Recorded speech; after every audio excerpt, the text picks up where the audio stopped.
Unfiltered, episode 35. It is spring training season, Isaac, and we are as joined with Ely Sussman as well, the managing editor of Fish Stripes. Isaac, how are you? Spring training season is here. By the time this goes up, you would have already gone up to Jupiter, but you're going up there tomorrow. And quick thank you to the fans at FanFest. We got a lot of love. Isaac, your little jersey picture with Blade got some love. So it's been a while since we were on here, but how's everything? And excited to go into some fans' tweets. Yes, everything is swell, Kevin. Thank you. We're recording this on Wednesday, February 15th. I will drive up to Jupiter tonight after our live stream. Make sure to tune into that. And yeah, very excited. This is my favorite time of year. Reporting to Jupiter, the backfields, the main backfields. We'll be all over the place giving you content where you can get nowhere else. So much positivity this time of year. Everybody meeting each other for the first time, making good first impressions. Every possibility is ahead of them for the time being. So I agree with Isaac that this is a fun time to be around just baseball in general. And in particular, this team, as we've talked about on previous shows, they've built momentum heading into spring training for sure. And I definitely feel that in the kind of response we get from the Fish Stripes audience. And that's kind of what we're going to do today. We're going to kind of see what the audience believes about this team. I put out a tweet earlier this week asking the fans, what are your expectations entering spring training or your biggest storylines entering spring training? And we're just going to go basically one by one. There were a lot of good responses, and we think the many people that commented on the tweet, I believe it was like over 20. So we'll go into as many as we can, and I guess we'll start right with the first one unless there's anything else I'm missing, Isaac or Eli. Nope, you got it. Our new intro sounds like it's sort of a background music to a Bed Bath and Beyond. Sorry, no, a bed and breakfast. I think you meant to say that. No, I actually meant the store Bed Bath and Beyond. Oh, okay, maybe I can see that. It sounded more like a hotel, like you're walking to bed and breakfast, or at Bath and Body Works. One of those. It sounds like something. There's never been there never has been, and there never will be a perfect intro to this show. That's what makes it so unique. Tinker with it and adjust with it. Yeah. All right, let's get into the first one, which was from Navi at Marlins Discord. Can we make we can make the tweet bigger. All right. Every position is filled with either a weak defender or a player playing out of position. Will that be enough to back up the strong rotation? I will say with Sandy on the mound, you feel pretty good usually. But he's a guy who really does produce off the ground ball. So in his case, we'll just have to wait and see. I feel okay about the outfield. I don't feel too bad about it. What is the biggest concern is definitely the infield with Arise at second, someone who really doesn't play that position too much. Joey Wendell, who was injured a lot last year, playing short. Gene Segura only played 24 career games at third base and just going to go back into it and basically play there every day. So I'm going to say yes, because I do think they have some pretty good coaching that'll help them out a lot. And I do believe Jazz will transition well to center. I think it's a fair concern, especially in the infield, because one, we talk about the rule change. Players in the infield are going to have to make wide range plays, and moving a lot more than they had to in previous years.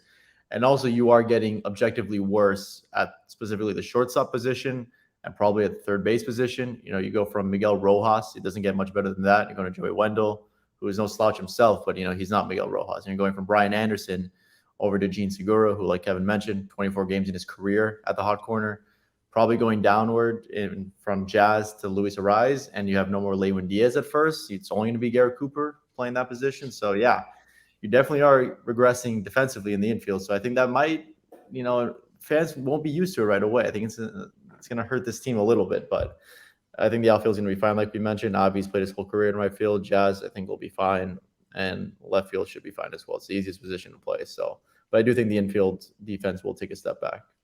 Right, and also specifically with that infield, you have Arise and Segura competing in the World Baseball Classic on different teams in the World Baseball Classic. On two teams, at least one of them is going to go really far, whether it's the Dominican Republic with Segura or Venezuela with Arise. So there's just not going to be a whole lot of reps with each other.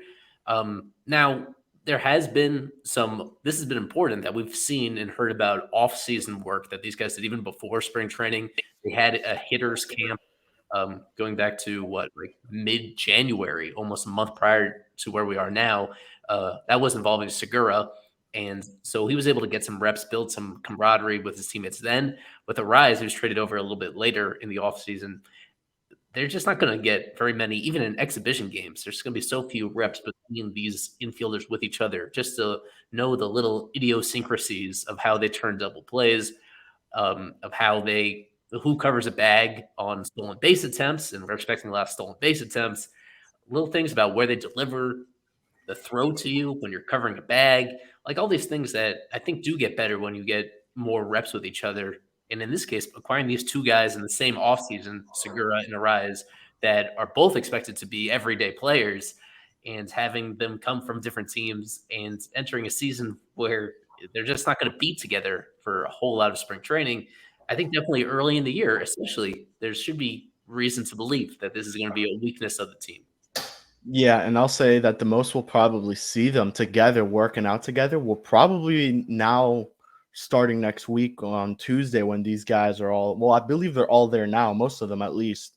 But, when the official full squad comes in is the 21st of February. That is when we'll see most of their, I guess, chemistry getting worked on there. And I guess you could even mention that they're kind of trying to take a page out of the Phillies strategy here. And I know it's the Phillies, that team that just made the World Series. They're not even close. The Marlins aren't even close to their level, but they're kind of sacrificing the defense to improve the offense. We saw this with Castellanos, who they brought in, and some other guys as well, making some defensive adjustments there. So that is also something I guess you could say that Miami's trying to get more offense going, and sacrificing defense is the way. So maybe it works. Hopefully it does. So I like how you mentioned Castellanos. The Phillies signed him. They sacrificed the defense. They sacrificed the offense. They didn't really get much of anything from him in that case. So it's an interesting situation with the Phillies. They really leaned not just into offense, but into power. And with Castellanos and then Kyle Schwarber. Yeah, with Marlins, these guys in Arise and Segura, even in a best case scenario, they are below average power guys. So you're really leaning on their on base skills.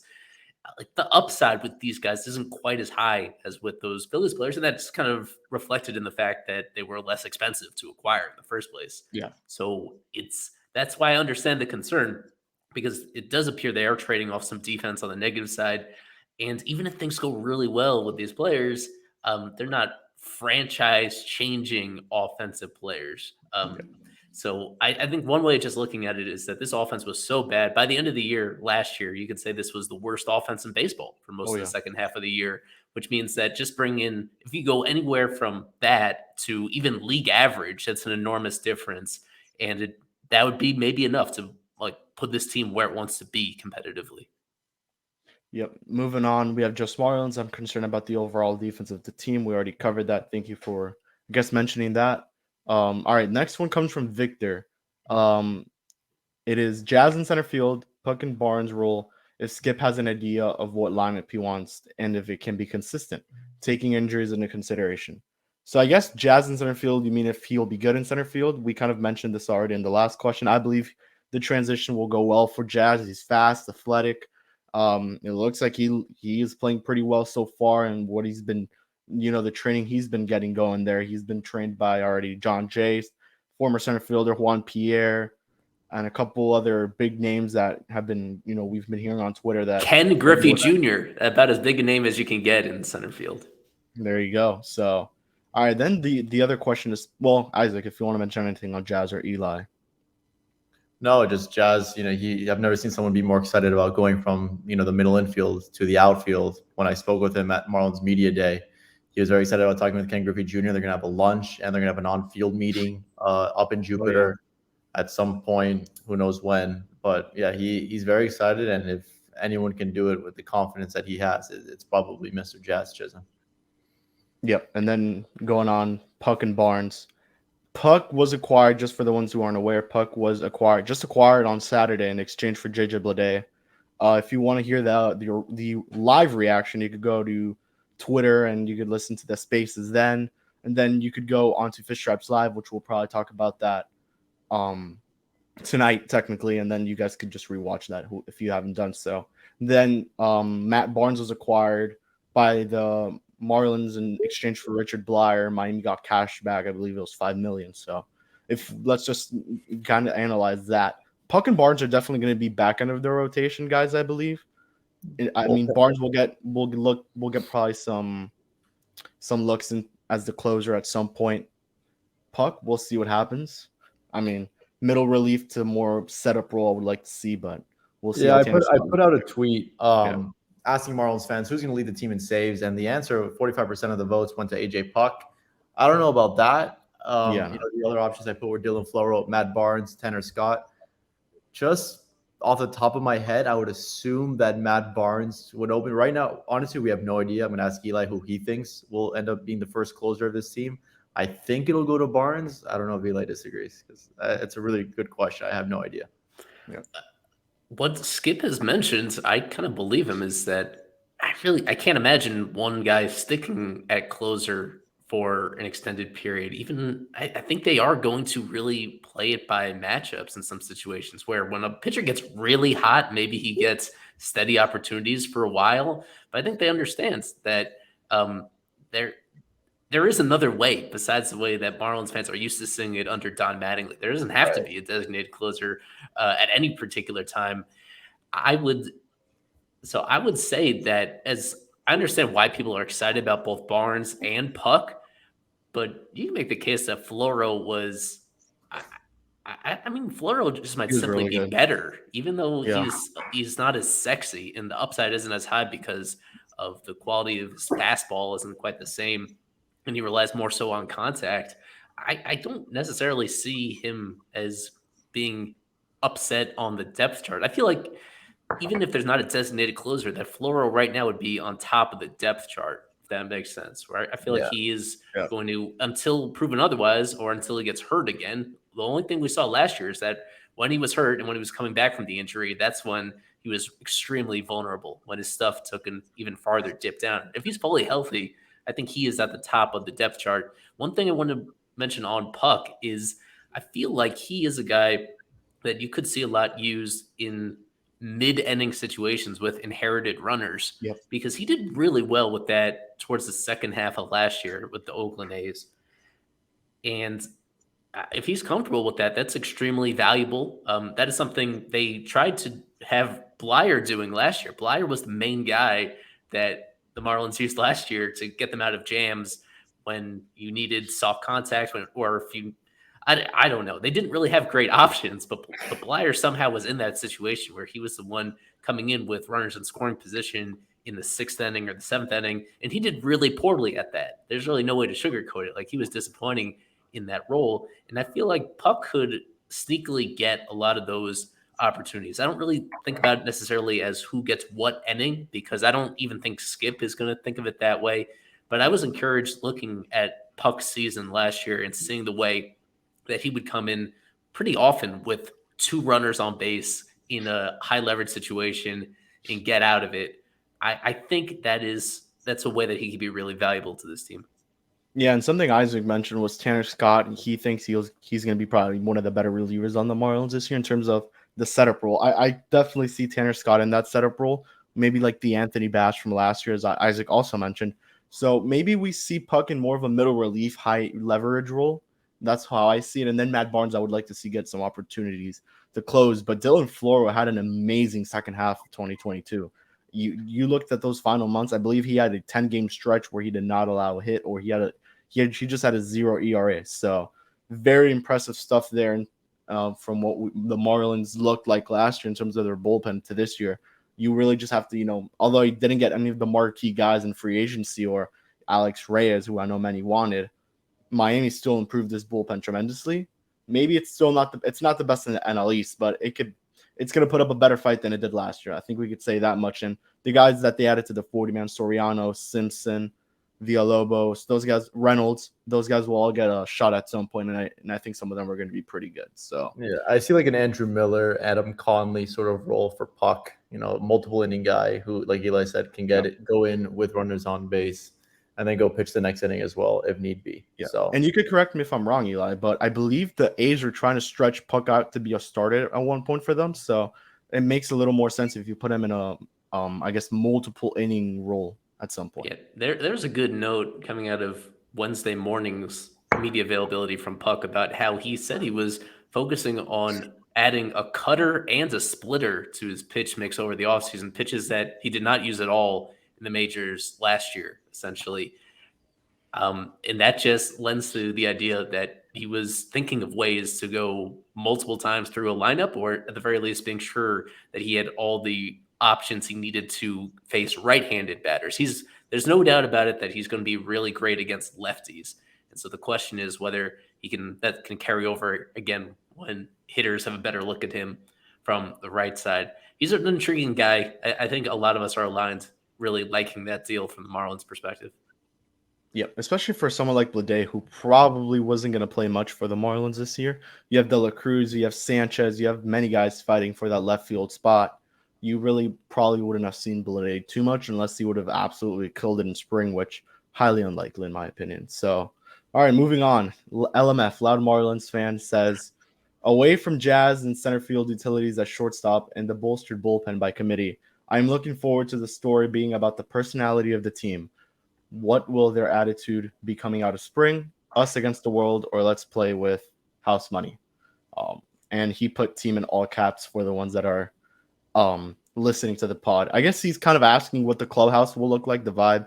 We kind of saw last year kind of deteriorated toward the end of the year, especially after the team meeting, the infamous 90-minute team meeting, which many of us still don't know a lot about, but we kind of would assume what it's about, when we won't get into that. But Isaac, what do you think the clubhouse is going to be like? A lot more Dominicans, Johnny Cueto, pretty vibrant guy in the clubhouse. You have Gene Segura, Sandy, and you bring in Luis Ariz, who kind of can take into that Pablo role. I guess he really impressed many of us in the press conference. At least it did to me in terms of the way he spoke about coming down to Miami and just playing with the team. So this looks like it's going to be a lot better of a clubhouse in terms of the vibes and just the attitude that they all have. And I believe Jazz, you were at maybe that was media day. He mentioned that the clubhouse, he believes they're always coming up with their heads up, ready to win, and they want to win. It's the first time that he's really seen that in Miami.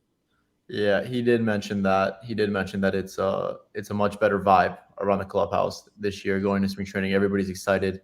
The clubhouse did lose a couple of key guys that just seem to always have a smile on their face, and Pablo Lopez and Jesus Aguilar. Those are two guys that really helped keep things loose. I don't think they were ever part of the issue.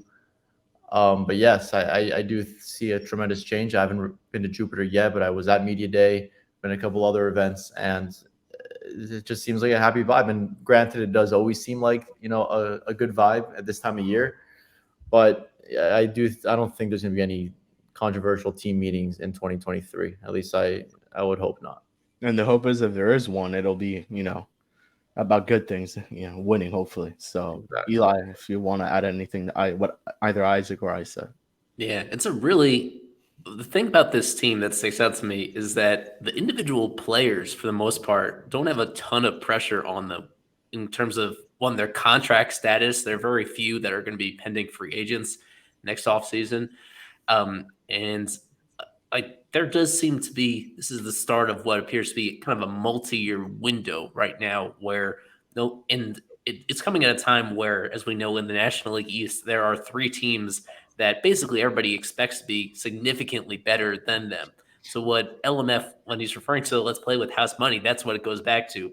The fact that when you look at it objectively, it is hard to see a path where this team is playoff contending right now, just considering the other talent that's in the division. And with the lack of expectations from the outside, that can lend itself to a very comfortable situation here where any success that they have is all that much sweeter given the lack of expectations around them. The one person that's under the most pressure for this Marlins team is probably Kim Ng, because she finally took a step there. She committed more money to payroll than they've ever had under Bruce Sherman. She's been steadily trading away some farm system depth at this point where they just don't have a whole lot in that pipeline. They have a few standouts and just not a whole lot of depth in there, as actually one of the other questions touches on that moving forward. And like there's a question now of exactly how long her leash is to stay as general manager unless it translates to a significant amount of wins. The pressure is on her.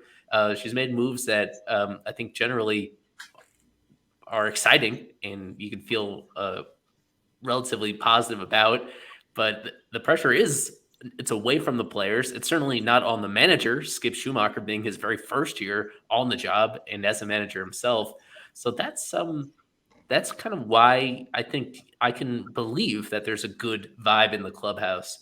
The players themselves, the new coaching staff, Skip and all of his coaches, they're the ones that are actually on the field. They, relative to what you usually feel as a major league player, like this is, I can see this being a really encouraging situation, being a very comfortable spot where maybe you do see like a handful of players performing better than you'd ordinarily expect just because of the lack of stress that is on their shoulders, at least in 2023. Is Kim's on the final year of her deal, right?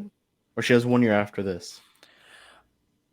We think that this might be her final guaranteed year of the deal with an option for next year. Like I think one way or another, she'll almost certainly be back in 2024, but she's certainly on the hot seat. In a firm sense, especially if this team does not make a significant step forward. So yeah, it is a big year for her more so than anybody else.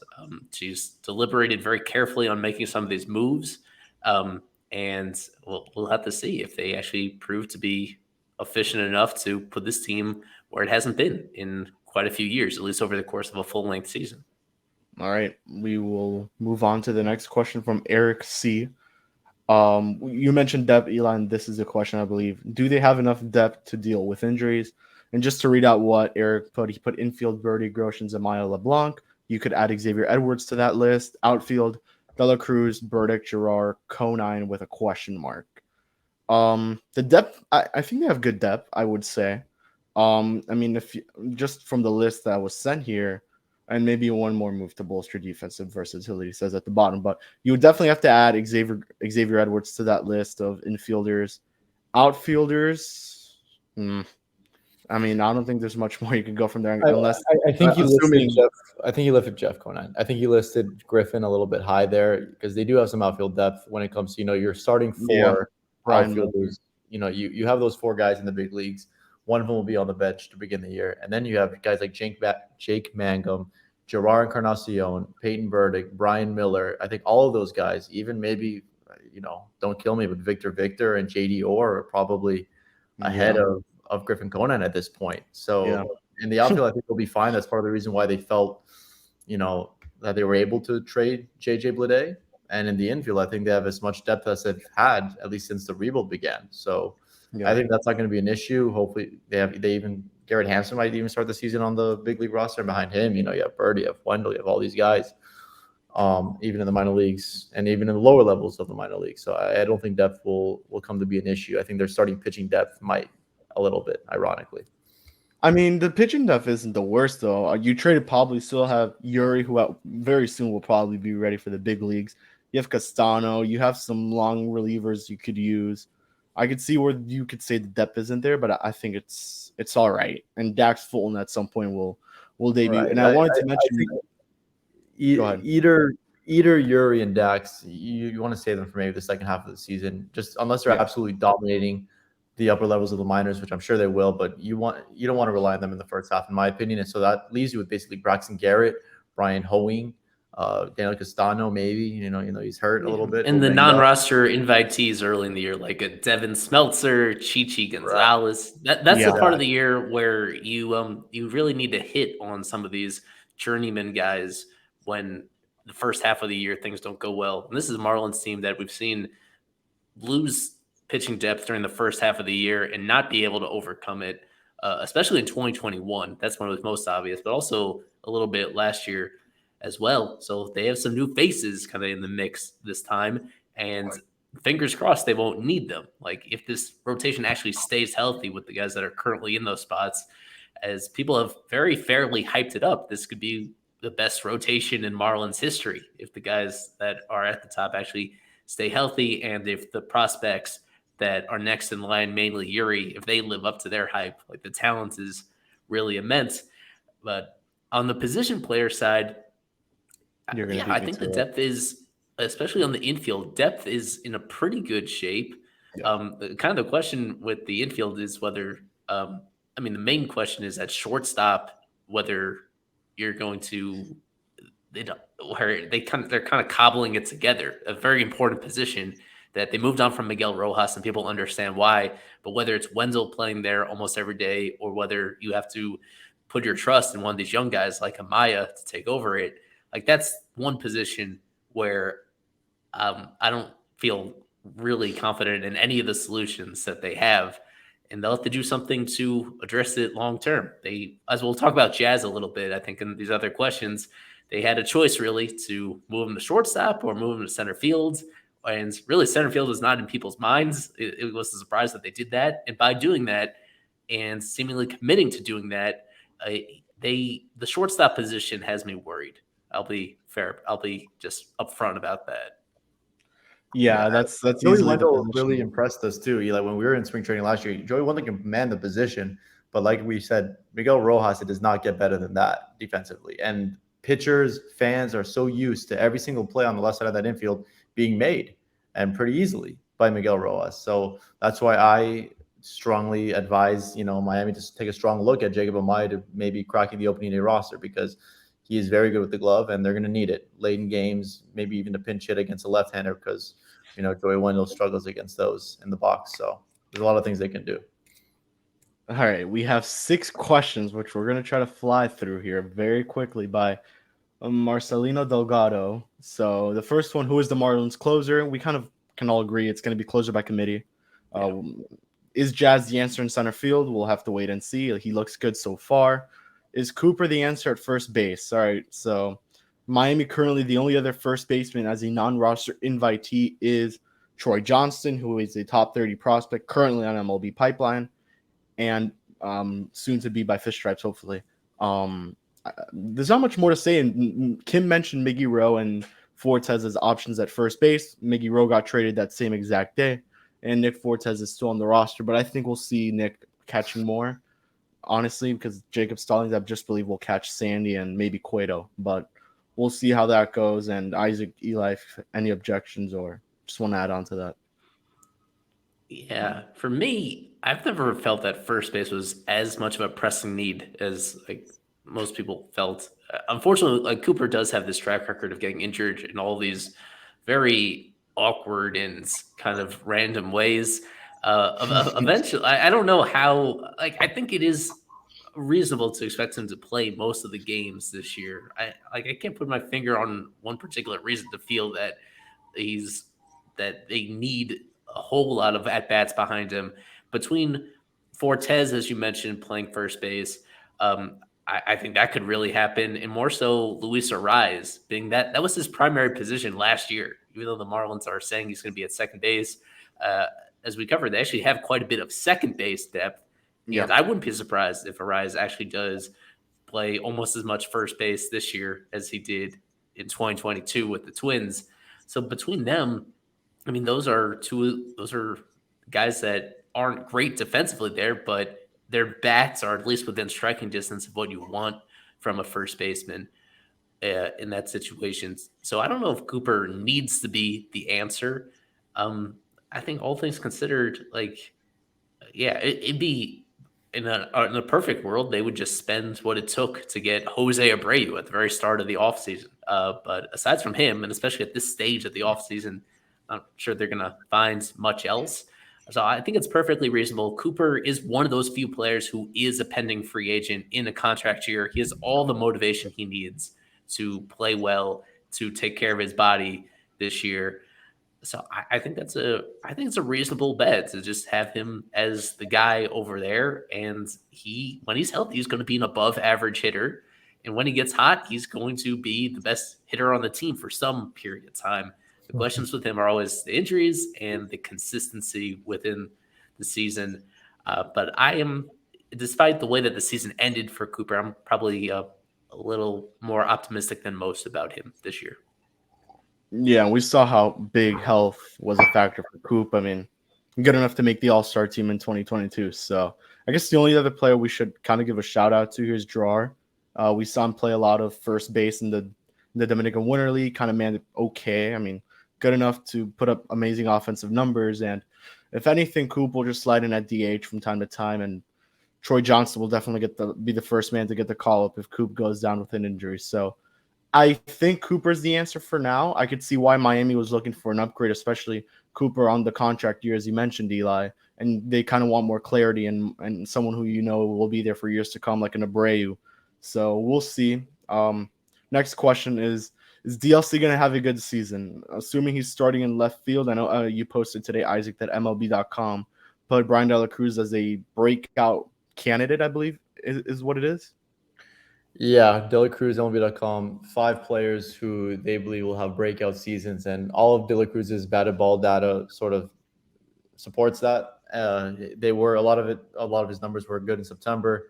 You got to take that with a grain of salt. But yeah, when he came back up from being sent down to AAA, it was a completely different player, and the confidence was insane. So yeah, I think spring training is gonna be big. I think this is gonna be like an Isan Diaz, Jazz Chisholm competition for left field. In all honesty, I know they are gonna platoon no matter what during the regular season, but one of the two will get the everyday job to begin the year. So it'll suck to see those two competing because they're such good friends. But I kind of want to go to that very quickly. The competition side of spring training before we move on here.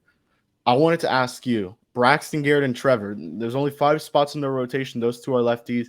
We saw Braxton; he can man down part of that 4th, 5th spot in the rotation.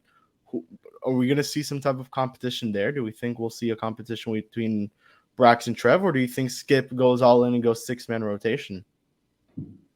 I'll let you It's been floated. I have not really thought about it much, just considering that it's rare. As much brain thought as people put into the 6-man rotation idea, it has very rarely been used by major league teams for any extended period of time because of how protective they are of their relievers. If you add 6 starters, that by definition it shortens the bullpen, and you either have to be really confident in your relief depth on your 40-man roster because guys are going to get tired unless you're going to cycle in that area.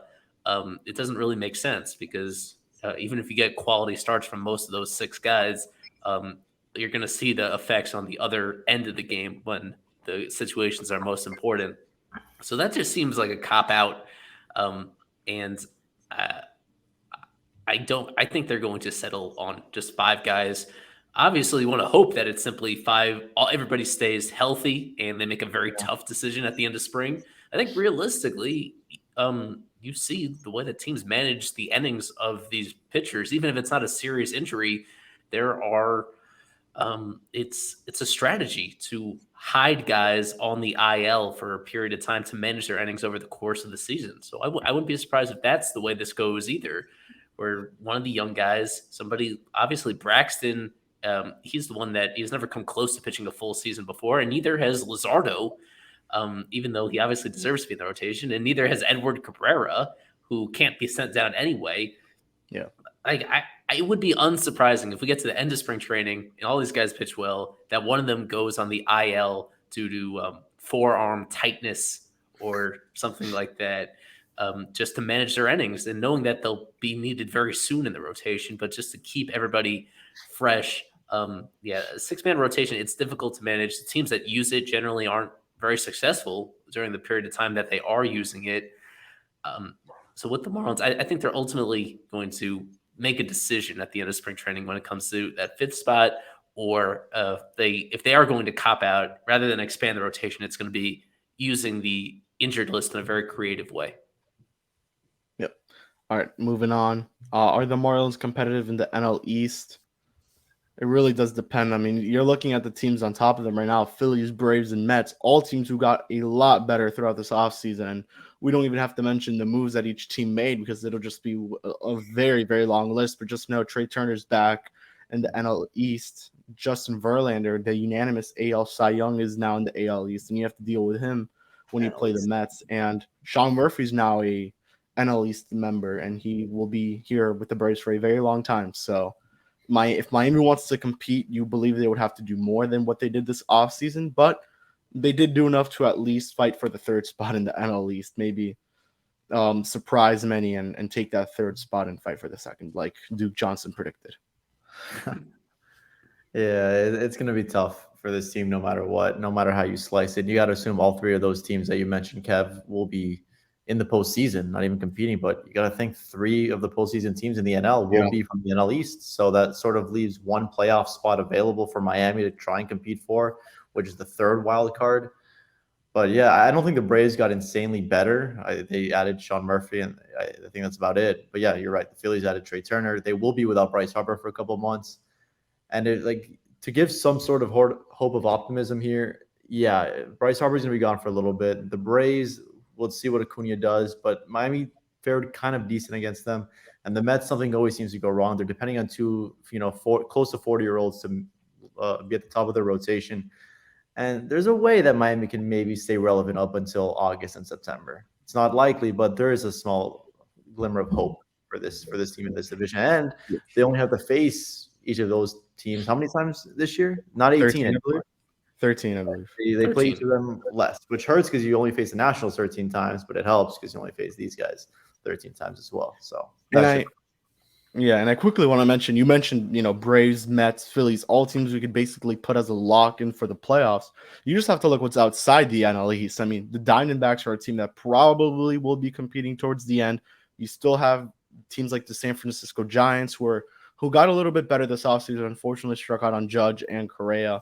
And then you have these other teams in the NL Central. Cardinals, Cubs got a lot better. So, in Brewers, I guess you could also mention, which is a team that's always in there. So if Miami could just stay up to par with those teams or stay afloat, very close to that NL wildcard spot, you would kind of feel pretty good about how they could compete. But in the NL East, you could kind of say it's highly unlikely Miami will end up in the top two. I'll keep the third spot as a possibility.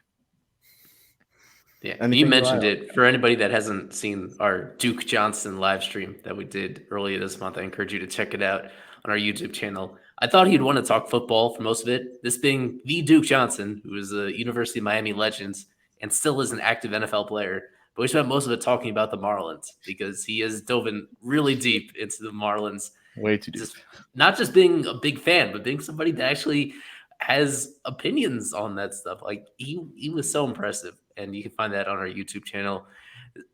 I want to kind of wrap this up and just cover anything that we feel we haven't touched on already. We should mention Sixto here from both Aussie Marlins fan and Nick Alvarez. They're curious about him. How are we feeling about Sixto? Just for anybody that doesn't know, we should probably update them on how it is that he reported to spring training this year, looking in better shape than ever, honestly. Not just the best shape of his Marlins career, but the best shape of his professional career, surprisingly. Yeah, I was able to speak with him at Media Day, and I don't know who reported that he was fat. He looks great. That jerk was. He told us he lost, I think it was 46 pounds. People are saying we should call him 46to. Haha. But yeah, he says, I asked him what percentage of health he's at. He said 85%. He's thrown 5 bullpens, I believe. Yeah. Throwing about 88 miles an hour. Mm-hmm. So obviously he's not there yet. The team has not given him permission to pitch in spring training games yet. He's hoping that in March and April he will be pitching in some sort of, organized baseball game, which would be the first time in 2 years. But yeah, things are seemingly starting to go right for this young man. And, if he can just show some sort of what he showed in 2020, that'd be incredible, and that'd be adding to the depth that this team desperately needs. So, yeah, Sixto, still a ginormous question mark. I'd be surprised if they get anything out of him, but it is a possibility. It's never been as optimistic with Sixto as it is now, I guess you could say. Yeah, and that's kind of what I wanted to say, that with Sixto, you kind of assume maybe this guy will never pitch again, but the way he's rehabbing now and it looks like it's going is maybe he will make some type of a pitch. Maybe he will pitch a major league game in 2023. I won't say he will make a big contribution, but maybe he will get on the mound and pitch. And if it's as a spot starter, if it's as a reliever, hopefully a reliever, I think that's probably where he will best line up at this moment, just with how the team looks right now. But it's obviously another guy who you could count on to make starts if fully healthy, looks good, and especially looks good in those rehab starts, which we'll probably be seeing at some point this year. And if he pitches in March in a in a spring training game, that is very, very impressive.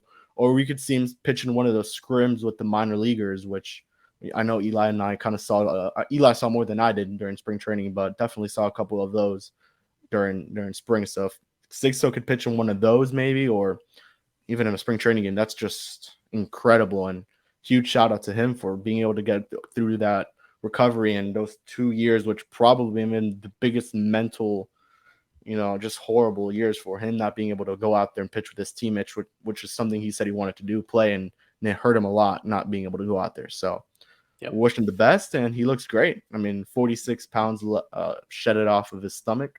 So, yeah. I guess we just keep going down, yeah. Yeah, we could just do 2 more topics probably. This one from Pac-Man about the chemistry under manager Skip Schumaker. Well, what's the vibe you guys are getting about Skip at this stage? He's hired right during the World Series. He's one of the youngest managers in the game.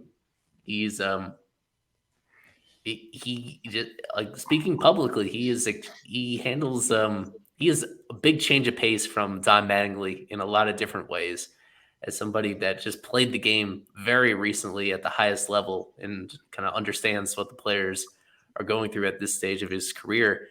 I think it is an interesting question about how it is that the players will react to him. Like, on one level, he can relate to them. On another level, like, he doesn't carry the same his resume isn't the same as Don Mattingly. He's not a former MVP of the league, not a former face of baseball. So when he makes mistakes or when he's in situations that he's unfamiliar with as a first-time manager, how will the players respond? I think that is a pretty big question right now, as to, like, when you add it all together, is he the right guy to, like, lead this group, this team, and is he going to put them in a position where they overachieve? I think it's fair to say the last couple of seasons under Donnie, they underachieved based on the talent that they had for whatever variety of reasons. And now with Skip, it's always hard to put your finger on the influence of a manager, but he's different in a lot of ways. And some of those positive, but some of those, that is understandably a very big storyline as to whether we think he's ready for this job. No other team hired him for this position over the past few years where he tried to get it. And the Marlins are taking this big leap and putting their trust in him. Yeah, I've not been able to speak to Skip personally yet. I did not see him at FanFest, but Isaac has spoken to him on multiple occasions already. So if you kind of want to just talk about Skip, Isaac, just meeting him in person, how he is and all that. You could tell he's missing playing baseball for a living. But no, I think Eli alluded to everything perfectly. He's a player's guy. Obviously, he doesn't have the resume of Donnie, like Eli said, but it's a great human being, and he's in phenomenal shape. I don't know if you guys have the tweet of him and from his presser. He looks great. Just nothing much else to say. I'll speak with him tomorrow, hopefully more personally, and I'll have more info for you guys. Yeah, Donnie. Oof. Skip is he looks like a player's guy, as you mentioned, and I think Eli mentioned this right when they first hired him, but Skip was part of the StatCast era when he was playing.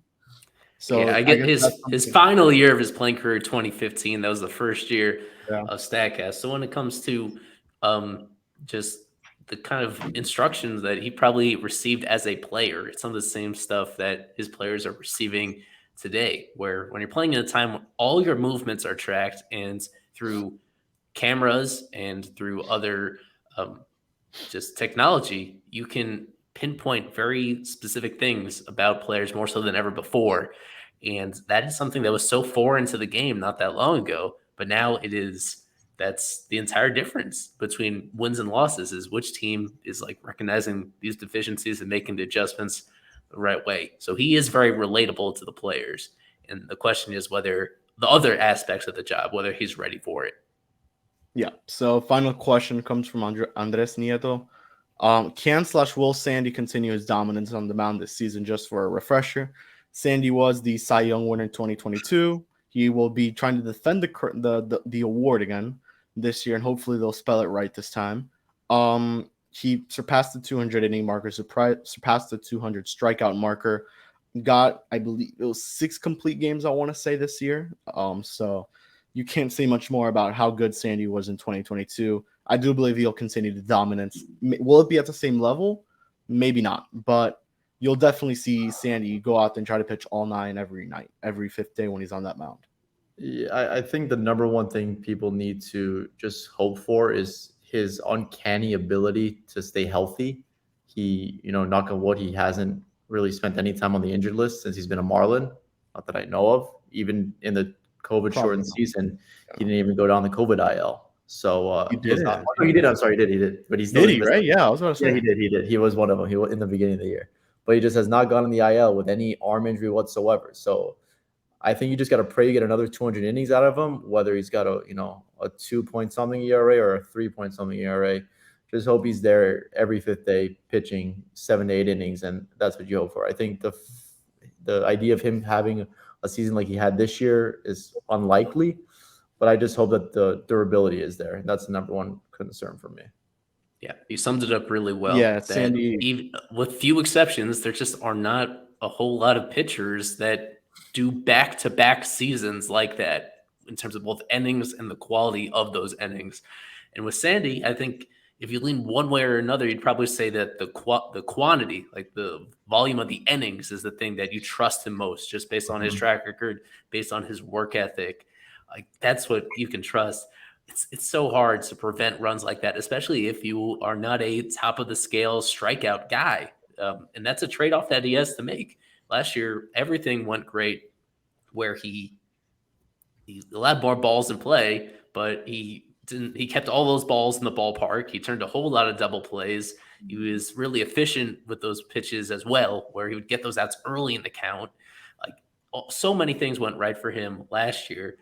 He was building towards being a great pitcher before, and I have no doubt that he's going to continue being a great pitcher for most of his career moving forward. We just need to be a little realistic where can't assume that he's going to be the most valuable pitcher in baseball yet again. He's the ace of this rotation, and he continues to prove people wrong at every turn. Like every year, he overachieves a little bit based on what you expected coming into the year. And this is why it's such a fascinating test, because there is nowhere higher for him to go as an individual pitcher than he reached last year. And maybe he does surprise us all. Maybe he does. This could be the year where he puts himself really on a Hall of Fame track. If he repeats that, then you need to start putting him in that discussion and understanding how unique that is. I just want to keep people's expectations a little bit realistic where, history says that the league is going to find a way to adjust to him, that all the mileage he put on his arm last year could come back to slow him down a little bit.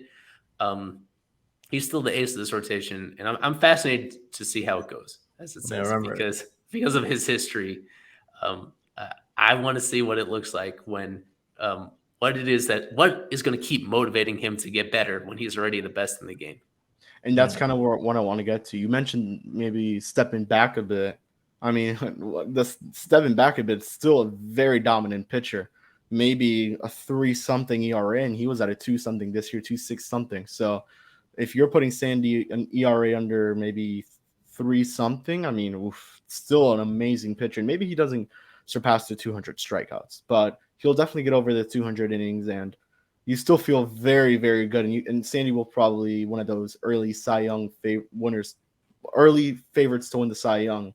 And so just wrap it up, Prize Picks released their season betting or season bets over-unders. And I'm going to ask each of you, over or under 197.7 strikeouts for Sandy. And I'll start with Isaac. My number one tip, stay away from those. Vegas, when it comes to over-under in points, strikeout numbers over a season, innings pitch, they are so betting, man. Good. Vegas knows. Stay away from those props.